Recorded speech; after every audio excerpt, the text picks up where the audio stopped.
आज के लेक्चर में हम order of growth and asymptotic analysis के बारे में बात करेंगे क्योंकि पिछले लेक्चर में हम रैम मॉडल के बारे में काफ़ी बात कर चुके थे। हमने कुछ टाइम कॉम्प्लेक्सिटी फाइंड की, हमने स्पेस कॉम्प्लेक्सिटी से रेलेवेंट कुछ एग्जांपल्स डिस्कस की थी। सबसे पहले नेक्स्ट स्लाइड पे प्रीवियस लेक्चर का कुछ रिकैप देखते हैं। प्रीवियस लेक्चर में हमने रैम मॉडल को डिस्कस किया था। हमने मुख्तलिफ सूडो कोड या एल्गोरिदम की रन टाइम कॉम्प्लेक्सिटी फाइंड की थी।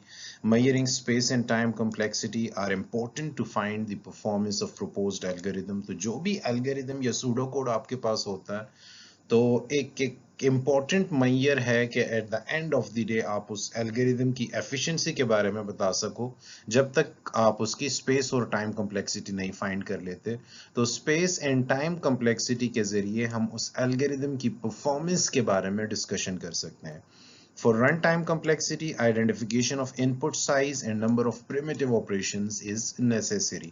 हमने ये डिस्कस किया था कि जब भी हम complexity फाइंड करेंगे किसी भी एल्गोरिदम की, किसी भी सूडो कोड की, तो उसके लिए इनपुट साइज जो हम बेसिकली उस एल्गोरिदम को दे रहे हैं इनपुट, और जितने भी प्रिमिटिव ऑपरेशंस हैं, हमने काफी डिटेल से इसकी डिस्कशन की थी, ये बहुत इंपॉर्टेंट रोल प्ले करते हैं।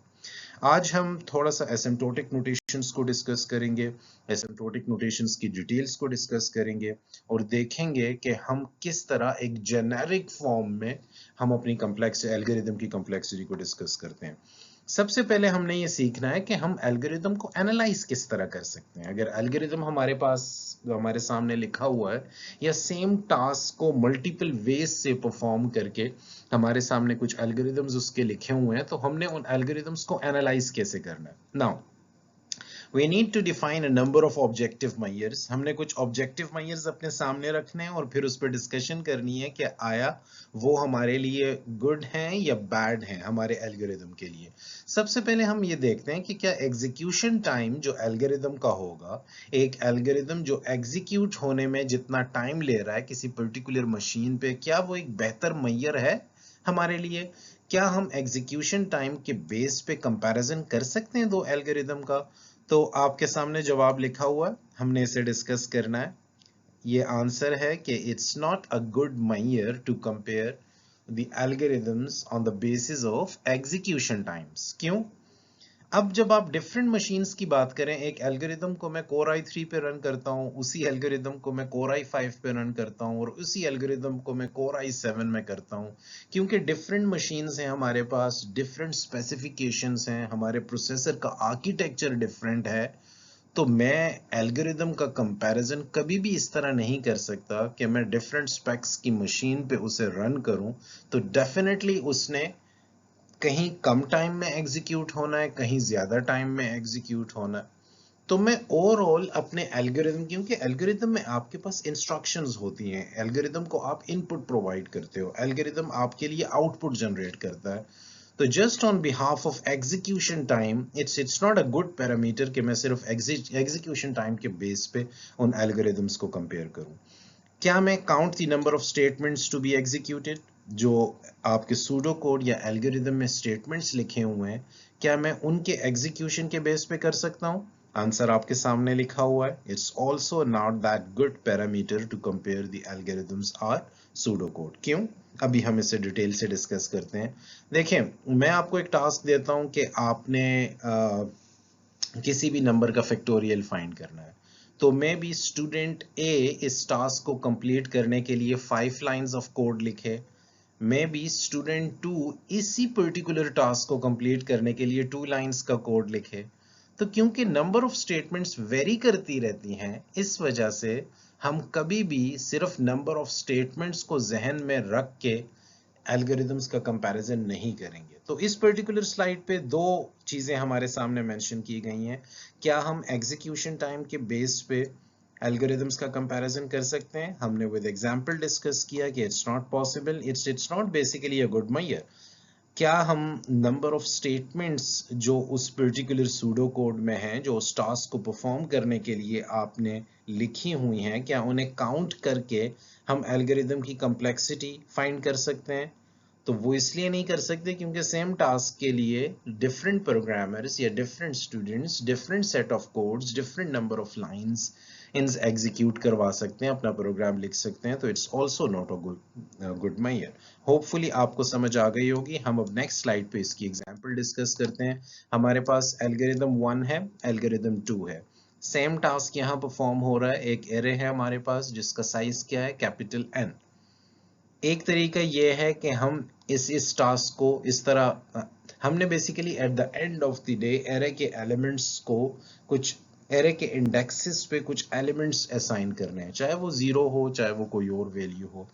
यहाँ इसी टास्क को परफॉर्म करने के लिए हमने, क्योंकि एरे का साइज हमारे पास क्या है, हमने ऑलरेडी डिस्कस किया हुआ है कि n है। यहाँ भी n है हमारे पास एरे का साइज, और यहाँ भी n है हमारे पास एरे का साइज। तो ओवरऑल इंडेक्सिंग आपके पास 0 से स्टार्ट होती है। एरे का नाम क्या है, ARR। एक तो तरीका ये है कि मैं एरे के तमाम इंडेक्सेस पे एक्सप्लिसिटली मैन्युअली एलिमेंट्स को 0 को असाइन करता रहूं। एरे के 1 पे मैंने 0 असाइन किया, एरे के 2 पे मैंने 0 असाइन किया, और at the end of the day मैंने एरे के n-1 पे भी 0 असाइन किया। अब ये देखें, n अगर 10 एलिमेंट्स है तो आपको 10 लाइन्स लिखनी है। अगर n आपके पास 50 है तो इट मींस आपके पास एक ऐसी एरे है जिसका साइज क्या है, 50, तो आपको 50 लाइंस लिखनी है।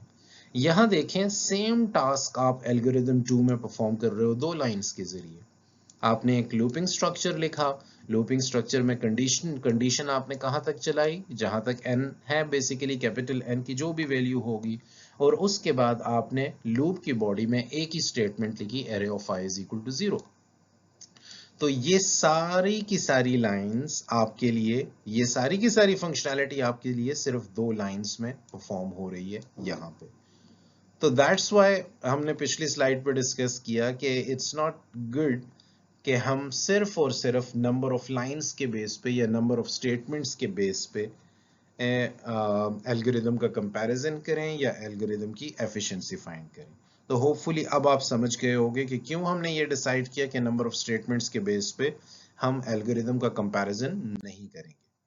अब जब डेफिनेटली हमने कुछ ना कुछ मैयर तो सेलेक्ट करना है ना, तो एक तो ये है जो बेस्ट मैयर हमने पिछले लेक्चर में भी डिस्कस किया था, और हम इसमें भी उसकी डिस्कशन स्टार्ट करते हैं कि जो इनपुट साइज बेसिकली हम अपने एल्गोरिदम को देते हैं, इससे बेस्ट मैयर हमारे पास कोई और नहीं हो सकता। हम इसे विद एग्जांपल्स डिस्कस करेंगे और हम इसे प्रूव करेंगे कि हम जो ये स्टेटमेंट कह रहे हैं कि इनपुट साइज के बेस पे हम एल्गोरिदम्स का कंपैरिजन करें। इनपुट साइज अगर कम है हमारे पास तो एल्गोरिदम की कॉम्प्लेक्सिटी डिफरेंट होगी। इनपुट साइज हमारे पास जितना ज्यादा होता रहेगा तो एल्गोरिदम की कॉम्प्लेक्सिटी उतनी एनहांस होती रहेगी। तो हमने क्या करना है, express running time as a function of input size n। In other words हमने f ऑफ n फाइंड करना है।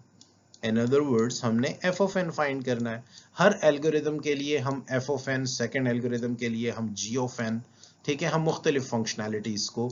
अब g एक ऐसा फंक्शन है जो n पे डिपेंड कर रहा है, n is the input size. अब n वेरी करेगा डेफिनेटली। इनपुट साइज अगर कम है तो एल्गोरिदम की एफिशिएंसी हमारे पास डिफरेंट होगी। इनपुट साइज अगर ज्यादा है n, तो एल्गोरिदम की एफिशिएंसी हम डिस्कस करेंगे। Now to compare two algorithms with running times, let's suppose हमारे पास एक एल्गोरिदम है जिसका रनिंग टाइम फंक्शन हमने f of n डिजाइन किया, दूसरा एल्गोरिदम है हमारे पास जिसका रनिंग टाइम फंक्शन हमने g of n डिजाइन किया। We need a rough measure of how fast a function grows। हमने देखना है, हमने बेसिकली एक मैयर फाइंड करना है with the help of input size के हाउ फास्ट, कितना तेजी से हमारा फंक्शन ग्रो कर रहा है। यही एनालिसिस बेसिकली इस पर्टिकुलर लेक्चर में हमने करना है। Such an analysis is independent। याद रखें, अब मैंने यहाँ नंबर ऑफ स्टेटमेंट्स की बात नहीं की, अब मैंने यहाँ किसी स्पेसिफिक मशीन पे एग्जीक्यूशन की बात नहीं की। Such an analysis is independent of machine time। Machine time पे डिपेंड नहीं कर रहा ये एनालिसिस, हम तो सिर्फ इनपुट साइज की बात कर रहे हैं और हम एक ऐसा फंक्शन डिजाइन कर रहे हैं जो इनपुट साइज के बेस पे वेरी कर रहा होगा, ठीक है। तो ये जो हम एनालिसिस कर रहे हैं ये इंडिपेंडेंट है, ये डिपेंड नहीं कर रही मशीन टाइम पे और प्रोग्रामिंग स्टाइल पे कि आप कितने number of lines of code इसके लिए लिखो। हम आज के लेक्चर में बेसिकली सारी डिस्कशन हमारी ये होगी कि हमने f of n को किस तरह डिजाइन करना है और at the end of the day हमने एसिम्प्टोटिक नोटेशंस की तरफ जाना है। तो होपफुली ये डिस्कशन आपको समझ आ गई होगी। सबसे पहले हमने ये डिस्कस किया कि एग्जीक्यूशन टाइम के बेस पे क्या हम कंपैरिजन कर सकते हैं एल्गोरिदम का, तो उसे हमने डिनाई किया, उसकी रीजनिंग भी हमने डिस्कस की। उसके बाद हमने ये देखा कि क्या नंबर ऑफ स्टेटमेंट्स के बेस पे जो एल्गोरिदम में होगी हम कंपैरिजन कर सकते हैं, तो उसे भी हमने कोई अच्छा मेजर कंसिडर नहीं किया, क्योंकि डिफरेंट प्रोग्रामर्स डिफरेंट तरीके से कोड लिखते हैं। कुछ 2 लाइनों में अपना टास्क परफॉर्म करेंगे, कुछ सेम टास्क को 20 नंबर ऑफ लाइंस में बेसिकली एग्जीक्यूट करेंगे। तो फिर हमने देखा कि हमारे लिए इनपुट साइज एक ऐसा मेजर है जिसे वेरी करने से हम एल्गोरिदम की एफिशिएंसी काफी अच्छे तरीके से फाइंड कर सकते हैं। तो होपफुली आपको ये डिस्कशन समझ आ गई होगी। नाउ अब हमारे पास दो एल्गोरिदम्स हैं आपके सामने, एक हमारे पास एल्गोरिदम 1 है, एक हमारे पास एल्गोरिदम 2 है। हमने क्या फाइंड करना है? रन टाइम कॉस्ट एनालिसिस हम कर रहे हैं। ये cost in terms of time भी अगर मैं इनका यूनिट मेंशन कर लूं सेकंड्स है, तो इन टर्म्स ऑफ टाइम हो जाएगा। तो आप इन टर्म्स ऑफ टाइम इसे कंसिडर करें। Find the total cost at the end of the day. हमने टोटल कॉस्ट या टाइम फाइंड करना है by finding the total number of times each statement is executed. अब देखते हैं, जरा इसका एनालिसिस करते हैं। एक हमारे पास एल्गोरिदम 1 है, एक हमारे पास एल्गोरिदम 2 है। दोनों algorithms basically same task perform हो रहे हैं। मैं इसे स्प्लिट कर लेता हूं इस पर्टिकुलर लाइन से ताकि आपको कंफ्यूजन ना हो।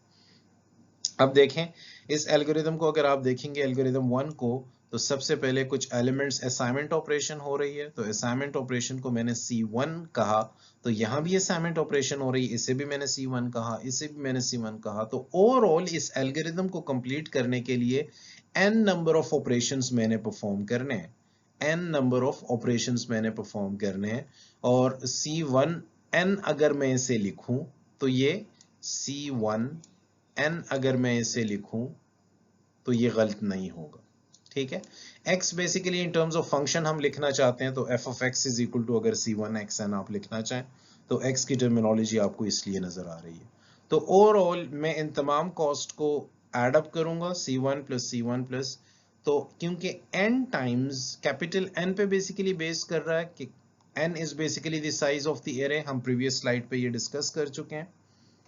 तो इसलिए मैं capital N times C1 at the end of the day, आपके पास N भी आप लिख सकते हो और C1N भी आप इसे लिख सकते हो, क्योंकि f ऑफ x के बेस में हम इसे at the end of the day display करवाना चाह रहे हैं, प्रेजेंट करवाना चाह रहे हैं, तो x आपको नजर आ रहा है। दूसरी तरफ अब जब आप इस पर्टिकुलर एल्गोरिदम को देखेंगे तो C1 असाइनमेंट के लिए यूज हो रहा है। हम प्रीवियस लेक्चर में बेसिकली लूप की टाइम कॉम्प्लेक्सिटी, लूपिंग स्ट्रक्चर की टाइम कॉम्प्लेक्सिटी फाइंड कर चुके हैं कि हम बेसिकली ये असाइनमेंट ऑपरेशन को सेपरेट कर लेते हैं, ठीक है।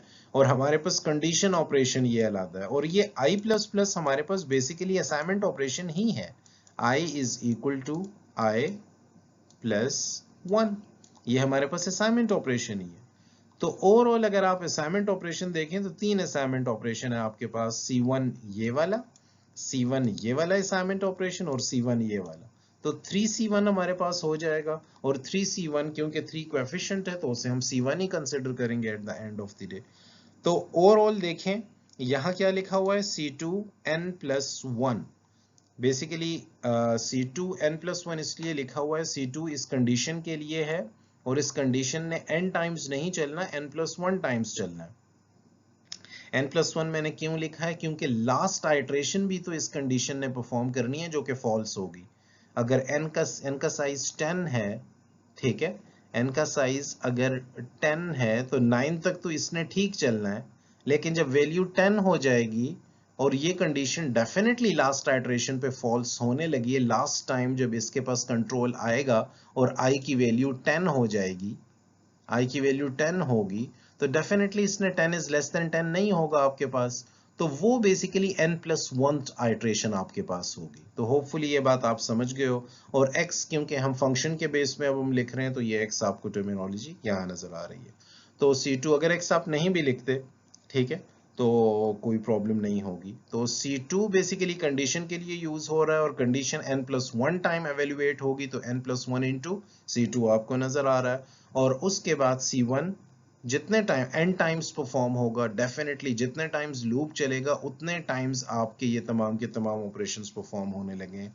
तो nC1 आपका हो गया, ठीक है। इसे जब आप सॉल्व करेंगे तो C1 प्लस C2, क्योंकि n यहाँ भी है, C2 को जब आप अंदर मल्टीप्लाई करेंगे तो C2n प्लस C2 हो जाएगा, तो C1 प्लस C2 आपने कॉमन, कैपिटल N आपने कॉमन लिया, C2 प्लस C1 रह गया और C2। तो ओवरऑल आपके पास जो nth टर्म फाइंड हुई, इस एल्गोरिदम की nth टर्म आपके पास ये वाली फाइंड हो गई और इस एल्गोरिदम की nth टर्म आपके पास C1n आ गई। तो होपफुली आप समझ गए होंगे, ये चीजें हमने प्रीवियस लेक्चर में भी डिस्कस की हैं और मैंने काफी डिटेल से यहाँ आपको अभी एक्सप्लेन की हैं ये चीजें। नाउ एक और एल्गोरिदम है, नेक्स्ट एग्जांपल है हमारे पास, run time cost analysis basically हम फाइंड करने जा रहे हैं। तो एल्गोरिदम 3 है हमारे पास, असाइनमेंट ऑपरेशन है। असाइनमेंट ऑपरेशन के लिए कॉस्ट मैंने C1 मेंशन किया। इस असाइनमेंट ऑपरेशन की कॉस्ट, क्योंकि ये भी असाइनमेंट है तो इसके लिए भी आप C1 यहाँ लिख सकते हैं, ठीक है। और फिर ये भी असाइनमेंट है तो इसके लिए भी आप C1 लिख सकते हैं, क्योंकि ये लूप का हिस्सा है और लूप में अगर आपको थर्ड लेक्चर में याद हो तो ये असाइनमेंट वाली स्टेटमेंट हम अलग कर देते हैं कॉम्प्लेक्सिटी में। तो ओवरऑल ये 3C1 हो जाएगा, 3C1 C1 ही आपके पास हो जाएगा। तो आप इसे कंसिडर करें कि ये C1 ही है। उसके बाद ये जो असाइनमेंट ऑपरेशन हम परफॉर्म कर रहे हैं, उसके बाद C2 हमने कंडीशन के लिए यूज किया, तो C2 ने कितने टाइम्स एग्जीक्यूट होना है, n+1 टाइम्स, अभी प्रीवियस स्लाइड पे हमने डिस्कस किया। फिर एक और इंटरनल लूप है, ये बेसिकली नेस्टेड लूप आपको नजर आ रहा है, तो ये आपके पास आउटर लूप है और ये आपके पास इनर लूप है, ठीक है। इनर लूप ने आउटर लूप की हर आइटरेशन के लिए चलना होता है और this is basically the body of the loop, body of the internal loop. तो ये आपने जहन में रखना है। तो जब आप C2 हमने कंडीशन के लिए यहां यूज किया, तो इसके लिए हमने क्या किया, C2n+1। अब हम C2, यहां भी तो कंडीशन है ना, तो इस कंडीशन के लिए C2 हमने दोबारा यूज किया जब हम कॉस्ट एनालिसिस इसका कर रहे थे। तो C2n+1 टाइम्स, तो ये कंडीशन ने एग्जीक्यूट होना है, इस कंडीशन ने बेसिकली n+1 टाइम्स होना है। लेकिन ओवरऑल ये आपके पास C2 कितने बार परफॉर्म होगा, एक तो आपने n की टर्मिनोलॉजी भी यहाँ यूज करनी है। ये n की टर्मिनोलॉजी आपको ये बता, देखें ये तो आउटर लूप है ना, ये जो हमें नजर आ रहा है ये बेसिकली आउटर लूप है और ये आपके पास इनर लूप है। Inner loop basically outer loop पे भी डिपेंड कर रहा है। तो ये C2 जो n+1 आपको नजर आ रहा है, ये इस कंडीशन का है, इनर लूप का। लेकिन इस इनर लूप ने आउटर लूप के अकॉर्डिंगली भी तो चलना है ना, तो n टाइम्स भी, यानी जो इनर लूप है उसने n+1 टाइम्स उसकी इंटरनल कंडीशन एग्जीक्यूट होगी, इस वाली कंडीशन की बात कर रहा हूं, ठीक है। और क्योंकि ये इनर लूप है तो इसने आउटर लूप के अकॉर्डिंगली n टाइम्स चलना है, तो ये n आपको आउटर लूप का नजर आ रहा है। तो ये basically overall C2 into n+1 हो जाएगा। होपफुली आपको ये बात समझ आ गई होगी।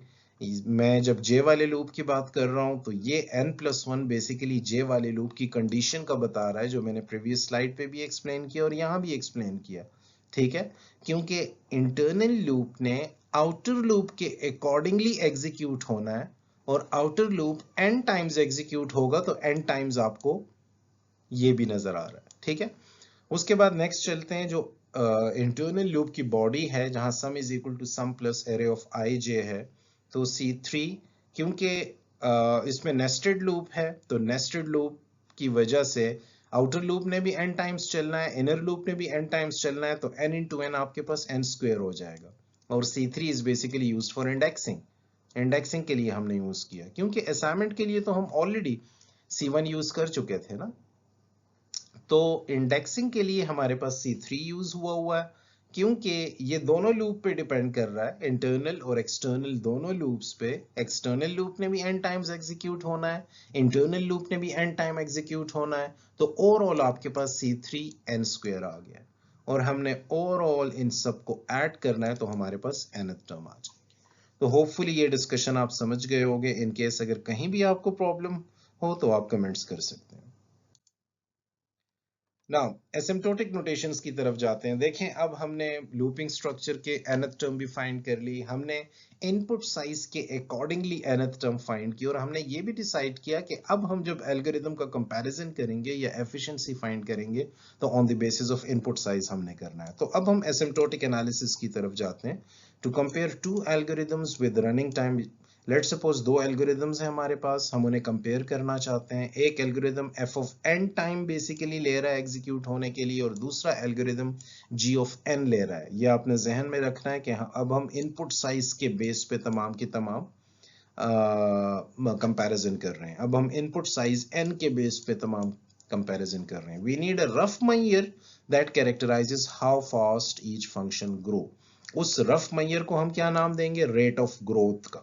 रेट ऑफ ग्रोथ को हम डिस्कस करते हैं जब इनपुट साइज डेफिनेटली हमारे पास कम होगा तो ग्रोथ डिफरेंट तरीके से होगी। जितना with the passage of time हमारे पास इनपुट साइज बढ़ता रहेगा तो ग्रोथ हमारे पास उस पर्टिकुलर फंक्शन की या एल्गोरिदम की कॉम्प्लेक्सिटी बढ़ती रहेगी। नाउ अब जब हम कंपैरिजन करेंगे, compare functions in the limits, that is एसिम्प्टोटिकली।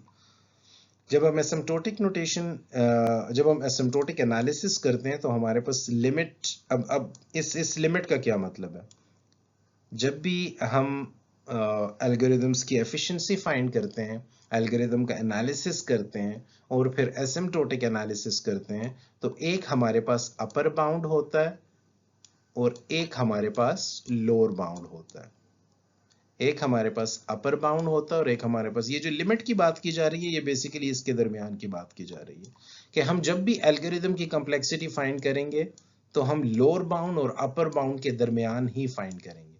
तो अपर बाउंड हमारे पास बेसिकली वर्स्ट केस कंसिडर किया जाता है और लोअर बाउंड हमारे पास बेस्ट केस कंसिडर किया जाता है। Now for large values of n हमने बिहेवियर देखना है मुख्तलिफ फंक्शंस का, और हम देखेंगे। तो एक चीज आपने जहन में रखनी है, जब हम एसिम्प्टोटिक एनालिसिस करेंगे तो हमारे पास लिमिट की टर्मिनोलॉजी आएगी। जब लिमिट की टर्मिनोलॉजी आएगी तो हम लोअर बाउंड और अपर बाउंड के दरमियान बेसिकली अपने एल्गोरिदम की एफिशिएंसी फाइंड कर रहे होंगे। नाउ रेट या ऑर्डर ऑफ ग्रोथ, आप दोनों टर्मिनोलॉजी यूज कर सकते हैं, रेट या ऑर्डर ऑफ ग्रोथ। अच्छा, एक एग्जाम्पल के जरिए, बाज़ औक़ात हमारे पास एक फंक्शन या पॉलिनोमियल गिवन होगा जिसमें आपके पास 4 पावर भी होगी, 3 पावर की भी वैल्यू होगी, 2 पावर की भी वैल्यू होगी, लेकिन हम हमेशा डोमिनेंट वैल्यूज से एक्सट्रैक्ट कर रहे होंगे। देखें, यहां मैंने एक एग्जाम्पल डिस्कस किया, consider the example of buying elephants and fish. मैं आपको एलिफेंट्स और फिश बेचने हैं। अब एलिफेंट अगर आप लोगे तो उसके कॉस्ट में और फिश के कॉस्ट में जमीन आसमान का फर्क है, ठीक है। जब मैंने एक टाइम पे लेट सपोज आपको भेजा है कि आप एलिफेंट और फिश खरीद के लाओ, तो डेफिनेटली आपके फिश की कॉस्ट एलिफेंट के कॉस्ट में दब के रह जाएगी। और आप अगर मुझे अप्रोक्सीमेटली फिगर बताओगे तो आप मुझे बताओगे कि ये XY कॉस्ट है, ठीक है, ओवरऑल जो कि खर्च हुई है, क्योंकि फिश बड़े मिनिमल अमाउंट से आएगा और एलिफेंट एक्सपेंसिव होते हैं हमारे पास। तो ओवरऑल हम जब इस फंक्शन की अप्रोक्सीमेशन करेंगे तो कॉस्ट ऑफ एलिफेंट के बेस पे कर रहे होंगे। तो हमारे पास एक फंक्शन था जिसमें बहुत सारे फिगर्स गिवन थे, कुछ कॉस्टली चीजें थी हमारे पास और कुछ बहुत चीप चीजें थी हमारे पास, ठीक है। तो जो कॉस्टली चीजें हैं, वो जो हमारे पास जो चीजें इतनी कॉस्टली नहीं हैं, ठीक है, वो दब के रह जाती हैं। तो हम जब अप्रोक्सीमेशन कर रहे होते हैं तो हम उससे मैक्सिमम वैल्यू बेसिकली उठा रहे होते हैं, और मैक्सिमम वैल्यू यहाँ किसकी है? एलिफेंट्स की, ठीक है। ये तो जस्ट मैंने एक एग्जांपल आपको दी है। अब हम मैथमेटिकली एक पॉलिनोमियल मैंने आपके सामने लिखा है। पॉलिनोमियल क्या है आपके पास? n की power 4 plus 100n square plus 10n plus 50। तो ओवरऑल अगर मैं इसे अप्रोक्सीमेट, इस पर्टिकुलर पॉलिनोमियल की अप्रोक्सीमेशन करूंगा और मैं उसे प्रूव भी करूंगा, मैं अगर n की पावर 4 यानी अप्रोक्सीमेटली इक्वल टू n की पावर 4 कहूं, ठीक है, तो n की पावर 4 बेसिकली डोमिनेंट टर्म है इस पर्टिकुलर पॉलिनोमियल में। तो जब भी मैंने एसिम्प्टोटिक नोटेशंस के जरिए या बिग ओ नोटेशन, अब ये टर्मिनोलॉजी आगे हम पढ़ेंगे कि बिग ओ नोटेशन क्या है, ओमेगा नोटेशन क्या है। जब हम एसिम्प्टोटिक एनालिसिस कर रहे होंगे किसी भी पॉलिनोमियल का, तो हम ये देख रहे होंगे कि हम उस पॉलिनोमियल से बेसिकली डोमिनेंट फिगर उठाएं और उसे उसके अप्रोक्सीमेट इक्वल कर दें। क्यों? क्योंकि ये वो वाहिद, इस पूरे पॉलिनोमियल में ये वो वाहिद डोमिनेंट कंपोनेंट है जिस पे ये पूरा पॉलिनोमियल बेस कर रहा है, जिसके कम या ज्यादा होने से इस पर्टिकुलर पॉलिनोमियल पे असर पड़ रहा है। ये जो 50 आपको कांस्टेंट नजर आ रहा है, अगर ये मैं रिमूव भी कर दूं, ये कांस्टेंट है, और ये इतनी कोई ह्यूज टर्म नहीं है जिसकी वजह से इस पर्टिकुलर फंक्शन की n को वेरी करने से इस पे फर्क पड़े। 10n को भी अगर आप कंपेयर करें n की पावर 4 से तो it's not that huge figure. 100n square को भी अगर आप n की पावर 4 से कंपेयर करें तो जितना तेजी से n की पावर 4 ग्रो करेगा प्रोवाइडेड n, तो वो आप इमेजिन नहीं कर सकते। तो इस वजह से इस पूरे पॉलिनोमियल में अगर आप देखें तो हमारे पास डोमिनेंट कंपोनेंट कौन सा है, n की पावर 4। दैट्स व्हाई हम बेसिकली इस पर्टिकुलर पॉलिनोमियल को अप्रोक्सीमेटली इक्वल कर देंगे n की पावर 4 से। The low order terms in a function are relatively insignificant for large n. तो हम जब n की वैल्यू को वेरी कर रहे होंगे और n की वैल्यू जब with the passage of time ज्यादा होती रहेगी तो जो लोअर ऑर्डर वैल्यूज हैं इस पर्टिकुलर पॉलिनोमियल में वो इतनी डोमिनेंट नहीं रहेंगी, वो इतनी सिग्निफिकेंट नहीं रहेगी। ठीक है, तो हमने इससे डोमिनेंट टर्म एक्सट्रैक्ट की। We see that n4 plus 100n square plus 10n plus 50 and n की power 4 have the same rate of growth। तो हमने आगे एक एग्जांपल भी डिस्कस की है जिसमें मैंने जब कहा कि have the same rate of growth, तो अगर आप इस पर्टिकुलर फंक्शन को f ऑफ n कहें और इस पर्टिकुलर फंक्शन को g ऑफ n कहें और n की मुख्तलिफ वैल्यूज प्रोवाइड करते रहें तो आपको खुद पता चल जाएगा कि इनका रेट ऑफ ग्रोथ क्यों सेम है। Now let's suppose we have a function, हमारे पास एक फंक्शन है जो कि n पे depend, n is basically the input size, n पे डिपेंड कर रहा है।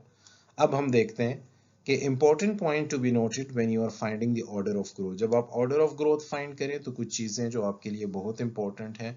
सबसे पहले जब आपने dominant figure previous slide के मुताबिक जब हम asymptotic analysis कर रहे थे तो हमने ये डिस्कस किया था कि हम अपने पॉलिनोमियल में से डोमिनेंट फिगर निकालेंगे। तो सबसे पहले आप कोशिश करें कि ये जो कांस्टेंट टर्म है जिसके साथ कोई वेरिएबल इन्वॉल्व नहीं है तो उसे आप रिमूव करें। तो remove 6 from above f of n, सबसे पहले स्टेप। फिर आपने उससे ज्यादा वाली फिगर देखनी है, ठीक है ना, वो फिगर आपने देखनी है, वो कंपोनेंट आपने इस पर्टिकुलर पॉलिनोमियल का देखना है, ठीक है, जो कि 6 से ज्यादा इफेक्टिव है। अब आप देखें तो 5n को आपने रिमूव करना है, ठीक है, क्योंकि ओवरऑल हम इस पर्टिकुलर पॉलिनोमियल में देख रहे हैं कि हमारे पास मैक्सिमम पावर वाली फिगर n स्क्वायर है। तो 5n इतना डोमिनेट नहीं है अगर हम उसे कंपेयर करें 3n स्क्वायर से, तो हम 5n को अबव फंक्शन से रिमूव कर देंगे, ठीक है, क्योंकि 6 को रिमूव करने के बाद हमारे पास लोअर ऑर्डर की वैल्यू कौन सी थी, 5n थी, तो हमने उसे रिमूव किया। अब हमारे पास क्या बच गया, रिमूव कोएफिशिएंट। अब हमारे पास बेसिकली 3n स्क्वायर बच गया। तो अब हमने क्या करना है कि n स्क्वायर क्योंकि डोमिनेंट टर्म है इस पर्टिकुलर फंक्शन में तो हम इसका कोएफिशिएंट रिमूव कर देंगे, इसे भी इग्नोर करने से कुछ नहीं होगा। और at the end of the day हमारे पास इसका ऑर्डर क्या आ जाएगा, इन अदर वर्ड्स इस पर्टिकुलर पॉलिनोमियल की कॉम्प्लेक्सिटी क्या आ जाएगी, n स्क्वायर। तो होपफुली आप इस पर्टिकुलर एग्जांपल से भी थोड़ी बहुत अंडरस्टैंडिंग आपकी हो गई होगी।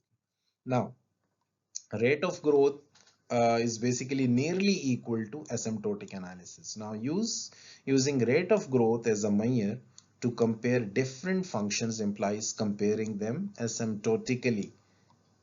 जब हम rate of growth के जरिए algorithms का comparison करते हैं तो it means हम asymptotic analysis कर रहे हैं उस particular function का। Now if f of x is faster growing than g of x, अगर हमारे पास f of x एक फंक्शन है जो कि बहुत तेजी से ग्रो कर रहा है x के बिहाफ पे, हम जब g of x से उसे कंपेयर करें, then f of x always eventually becomes larger than g of x। It means कि f of x आपके पास अगर ग्रो तेजी से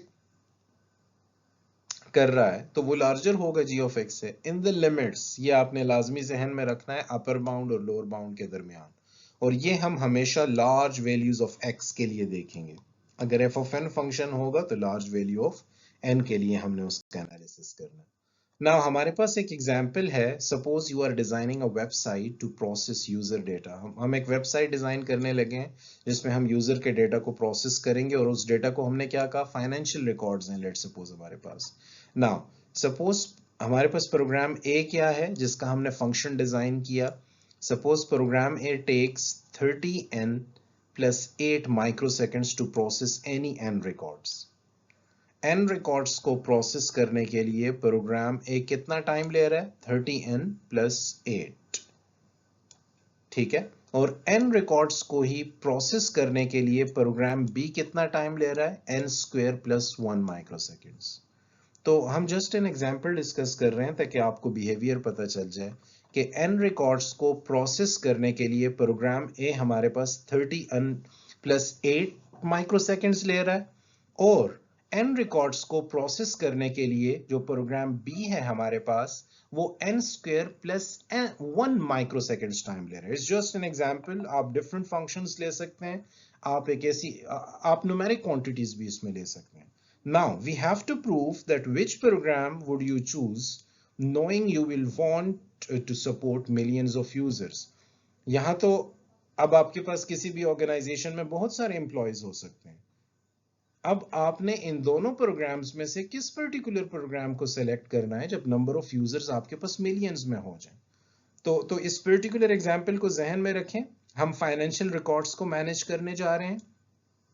at the end of the day हमने दो फंक्शंस डिसाइड किए। ये फंक्शंस हमें बेसिकली प्रोसेसिंग टाइम के बारे में बता रहे हैं कि n रिकॉर्ड्स को प्रोसेस करने के लिए आप 30n प्लस 8 माइक्रोसेकेंड्स ले रहे हैं, और n रिकॉर्ड्स को प्रोसेस करने के लिए प्रोग्राम b कितना टाइम ले रहा है, n square plus 1 microseconds.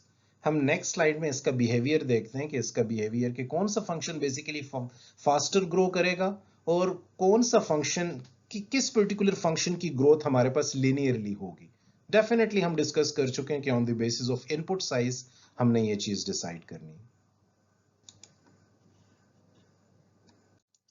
Now अब इसका बिहेवियर थोड़ा सा अगर आप देखें तो एक आपके पास कौन सा फंक्शन है, मैं इसे अगर कंप्लीट कर सकूं, ये देखें, तो आपके पास ये फंक्शन देखें, आप इस फंक्शन के बिहेवियर से देख रहे हैं कि आपके पास लीनियर ग्रोथ ही होगी क्योंकि इस यहाँ पावर वाली टर्म ही नहीं है हमारे पास, और इस फंक्शन में हमारे पास डोमिनेंट टर्म n की पावर स्क्वायर है, तो आपको क्वाड्रेटिक ग्रोथ नजर आ रही है, सॉर्ट ऑफ एक्सपोनेंशियल ग्रोथ आपको नजर आ रही है। तो this function is basically fastly growing as compare to this function. तो ये मैं फास्ट की बात कर रहा हूँ, ठीक है ना, फास्ट और स्लोअर की बात कर रहा हूँ। आगे हम increasing n with the passage of time x axis पे इंक्रीज किए जा रहा है। तो होपफुली आप इन दोनों इस पर्टिकुलर डायग्राम से समझ गए होंगे कि ओवरऑल चल क्या रहा है। नाउ अब आते हैं कि एसिम्प्टोटिक नोटेशंस की जब हम बात करते हैं, जब हम एसिम्प्टोटिक एनालिसिस की बात करते हैं तो हमारे पास बिग ओ नोटेशन आता है। अब हमने nth टर्म को बिग ओ नोटेशन के जरिए शो करना है। तो लेट सपोज अगर हमारे पास ये वाला फंक्शन है 30n प्लस 8 और इस फंक्शन के एसिम्प्टोटिक नोटेशंस को यूज करके हम इसकी एफिशिएंसी फाइंड करें और इसका ऑर्डर फाइंड करें, तो क्या होगा, बिग O ऑफ n, क्योंकि यहाँ मैक्सिमम ऑर्डर वाली वैल्यू क्या है, n। अगर हमारे पास ये वाला फंक्शन है n स्क्वायर प्लस 1, तो इसका ऑर्डर हमने किस तरह एसिम्प्टोटिक नोटेशंस के जरिए बताना है, big O of n square, dominant term. तो इस कांस्टेंट को हमने रिमूव कर देना है, इस n स्क्वायर का कोएफिशिएंट कोई है नहीं, तो big O of n square, तो इट इज एट मोस्ट रफली प्रोपोर्शनल टू n स्क्वायर हमारे पास आ गया। तो होपफुली आपको ये चीजें समझ आ गई होंगी। In general, n big O of n square algorithm will be slower than big O of n algorithm। तो इस चीज को जरा समझने की कोशिश करें, ठीक है। इन जनरल अगर आप बात करते हैं तो big O of n square algorithm जो है वो स्लोअर होगा as compare to big O of n algorithm के। इस चीज को आपने जहन में रखना है, और हम जरा जाते हैं नेक्स्ट स्लाइड पे और देखते हैं कि क्या ये ठीक कह रहा है या नहीं। Big O of n square definitely slower होगा क्योंकि उसमें स्टेप्स ज्यादा इन्वॉल्व है। ओवरऑल मैंने एक टेबल की फॉर्म में आपके लिए, ये इनपुट साइज है, ये big O of n, basically ये एसिम्प्टोटिक नोटेशन किसी फंक्शन की हमने कॉम्प्लेक्सिटी निकाली और ये big O of n square, ठीक है। तो अगर हमारे पास 1 इनपुट साइज है तो दोनों 1 होंगे, अगर हमारे पास 10 इनपुट साइज है तो 10 स्टेप्स हमें बिग O ऑफ n में लग रहे हैं क्योंकि लीनियर ग्रोथ हो रही है, और 100 स्टेप्स हमें लग रहे हैं big O of n square में। तो that's why big O of n square is little bit slower as compared to big O of n। और 1000 अगर आपके पास इनपुट साइज है तो क्योंकि लिनियर ग्रोथ हो रही है तो यहाँ तो 1000 स्टेप्स, क्योंकि हमने big O of n he select किया है तो 1000 स्टेप्स। लेकिन यहाँ देखें, यहाँ आपके पास कितनी ड्रास्टिक चेंज आ गई है कितने नंबर ऑफ स्टेप्स आपके पास ज्यादा हो गए। तो होपफुली इस टेबल को इंक्लूड करने की वजह ये थी ताकि आप उस पर्टिकुलर स्टेटमेंट को, जो प्रीवियस स्लाइड में मैंने कहा था कि नंबर ऑफ स्टेप्स आपको ज्यादा लगेंगे तो big O of n square is slower as compare to big O of n, तो वो चीज आपको समझ आ जाए। नाउ ऑर्डर ऑफ ग्रोथ की अगर हम मल्टीपल एग्जांपल्स आपको बताऊं, वी से दैट अगर ये पॉलिनोमियल है आपके पास तो इसका ऑर्डर क्या होगा, हम इससे डोमिनेंट टर्म हमारे पास n4 है तो बिग O ऑफ n4 हमने लिखना है। डोमिनेंट टर्म क्योंकि n3 है हमारे पास तो बिग O ऑफ n3 आपको नजर आ रहा है। डोमिनेंट टर्म क्योंकि n क्यूब है आपके पास तो big O of n cube आपको नजर आ रहा है। क्योंकि इसमें एक ही कांस्टेंट है और यही डोमिनेंट है तो बिग O ऑफ 1 इसकी कंप्लेक्सिटी होगी। ये आपने जहन में रखना है, जब भी कोई कांस्टेंट होगा तो उसकी बिग O ऑफ 1 कंप्लेक्सिटी होगी। और 10 की जगह अगर कोई बड़ी फिगर भी आ जाए तो वो भी तो कांस्टेंट ही है ना, तो उसकी भी कंप्लेक्सिटी आपके पास बिग O ऑफ 1 होगी। तो होपफुली आप एसिम्प्टोटिक नोटेशंस और स्पेशली ऑर्डर ऑफ ग्रोथ को मेजर करने के लिए बिग O नोटेशन की टर्मिनोलॉजी समझ गए होंगे। नाउ बिग O विजुअलाइजेशन मैं वेन डायग्राम के जरिए करवाना चाह रहा हूँ। या मल्टीपल फंक्शंस हैं आपके पास, 3n+1, 2n-1, 100n, 103, ये सारे फंक्शंस हैं आपके पास। तो ओवरऑल अगर आप देखें तो इन तमाम फंक्शंस में हमारे पास डोमिनेंट टर्म कैपिटल N की है, पावर 1 की, तो बिग O ऑफ n आपके पास कंप्लेक्सिटी हो गई। अगर आप यहां देखें तो आपके पास यहाँ आपके पास कुछ फंक्शंस हैं लेकिन इन सब में डोमिनेंट टर्म आपके पास n स्क्वायर की है तो big O of n square. यहाँ तमाम के तमाम कांस्टेंट्स हैं आपके पास तो इसकी बिग O ऑफ 1 हो जाएगी। यहाँ जो डोमिनेंट टर्म है आपके पास n log n की है तो big O of n log n आपके पास इसकी कंप्लेक्सिटी हो जाएगी। जब हम सॉर्टिंग एल्गोरिथम की एग्जांपल आपको करवाऊंगा तो n log n की तरफ भी हम जाएंगे। यहाँ आप एज्यूम कर लें कि n log n is dominant as compare to n। Now अब हम देखते हैं, क्योंकि हमने फर्स्ट स्लाइड से जब एग्जांपल स्टार्ट की थी तो हमने इस एग्जांपल से अपनी डिस्कशन स्टार्ट की थी। तो ओवरऑल यहाँ भी हमारे पास n की फिगर थी और यहाँ भी हमारे पास n की फिगर थी। तो दोनों की अब हम जब ऑर्डर ऑफ ग्रोथ इसका फाइंड करें या इसकी कंप्लेक्सिटी एसिम्प्टोटिक नोटेशंस के जरिए बताएं तो हमारे पास क्या आएगा, बिग O ऑफ n, क्योंकि यहाँ भी n टर्म है हमारे पास और यहाँ भी हमारे पास n टर्म है। तो ओवरऑल हमारे पास big O of n is basically the order of growth or running time complexity of these particular algorithms। अगर इस पर्टिकुलर एल्गोरिथम की बात करें तो हमारे पास यहाँ n स्क्वायर की टर्मिनोलॉजी में, यहाँ भी n स्क्वायर की टर्मिनोलॉजी मौजूद है और यहाँ भी n स्क्वायर की और यहाँ n है। तो डोमिनेंट टर्म हमारे पास n स्क्वायर है। तो ओवरऑल अगर आप इस पूरे पॉलिनोमियल की ऑर्डर ऑफ ग्रोथ मुझे बताएं एसिम्प्टोटिक नोटेशंस के बिहाफ पे तो big O of n square हमारे पास निकलेगी। Running time of various statements in flow charts के जरिए काफ़ी सारी स्टेटमेंट्स एक्सप्लेन की हुई हैं। जिस तरह इस कंडीशन को एवेल्युएट करने की कम्प्लेक्सिटी बिग O ऑफ 1 हमने बताई हुई है। इस कंडीशन के बेस पे जिस बॉडी को हमने एग्जीक्यूट करना है, अब हमें नहीं पता कि इस बॉडी में नंबर ऑफ स्टेटमेंट्स हमारे पास कितनी है, तो डेफिनेटली मैंने उसे एफ ऑफ एन कहा हुआ है। ठीक है, नंबर ऑफ स्टेटमेंट्स दो भी हो सकती हैं, लूपिंग स्ट्रक्चर भी हो सकता है, कंडीशनल स्ट्रक्चर भी यहाँ हो सकता है, तो मैंने big of f of n इसे कहा हुआ है। अगर आप इस फॉर लूप के साथ, ये वाइल लूप के साथ है, अगर आप फॉर लूप के साथ देखें तो इनिशियलाइजेशन के लिए बिग ऑफ 1 हो गया, टेस्ट कंडीशन के लिए बिग ऑफ 1 हो गया। इस बॉडी में जितनी भी स्टेटमेंट्स हैं ये एफ ऑफ एन पर डिपेंड कर रही हैं तो big of f of n हो गया। और री इनिशियलाइजेशन जो हमारे पास होती है उसे भी मैंने बिग ऑफ 1 कहा। तो होपफुली, क्योंकि ये जनरली हम डिस्कस कर सकते हैं फ्लो चार्ट में, हमें नहीं पता कि बॉडी जो किसी पर्टिकुलर कंडीशन पे डिपेंड कर रही है उसमें कितनी नंबर ऑफ स्टेटमेंट्स हैं, तो इसीलिए हमने big of f of n की टर्मिनोलॉजी वहां यूज की। और ओवरऑल अगर आप देखेंगे तो big of g of n, f of n. G of n कहां से आया, अगर कंडीशन दो at most g of n times around, जितने टाइम्स बेसिकली इसने एग्जीक्यूट होना है तो उसकी कंप्लेक्सिटी भी आपने इंक्लूड करनी है इसमें। तो होपफुली आपको ये टर्मिनोलॉजी समझ आ गई। नाउ लेट सपोज हमारे पास एक एग्जांपल है जिसमें कुछ इनिशियलाइजेशन हो रही है। तो इस इनिशियलाइजेशन की भी कंप्लेक्सिटी आप बिग ऑफ 1 ले सकते हैं, क्योंकि बिग ऑफ 1 आगे यूज हो रहा है इस वजह से यहाँ नहीं लिया गया। उसके बाद यहाँ असाइनमेंट स्टेटमेंट हो रही है तो ये हमारे पास बिग ऑफ 1 हो गया। यहाँ आपके पास क्योंकि ये नंबर ऑफ लाइन आपके पास लूप पे डिपेंड कर रहा है, ये लूप की बॉडी के अंदर है और इसने n टाइम्स एग्जीक्यूट होना है जब तक ये कंडीशन हमारे पास ट्रू रहेगी। तो इसकी कॉम्प्लेक्सिटी बिग ऑफ n हो गई। ये बेसिकली आपकी इंक्रीमेंट ऑपरेशन है, तो big of 1 i is equal to i plus 1 है आपके पास, तो बिग ऑफ 1 हो गया। तो body of the while loop big of n है और वो डोमिनेंट टर्म है आपके पास, और n times basically big of n है। ये body of the while loop की बात कर रहा हूँ। अब लूप ने एग्जीक्यूट कितने टाइम्स होना है, n टाइम्स में।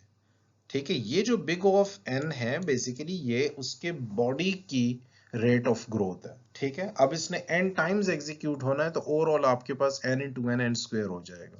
तो बिग ऑफ n स्क्वायर आपके पास, क्योंकि n स्क्वायर डोमिनेंट टर्म है आपके पास, रेट ऑफ ग्रोथ को जब एसिम्प्टोटिक नोटेशंस के जरिए आप प्रेजेंट करेंगे तो बिग ऑफ n स्क्वायर आप उसे लिखेंगे।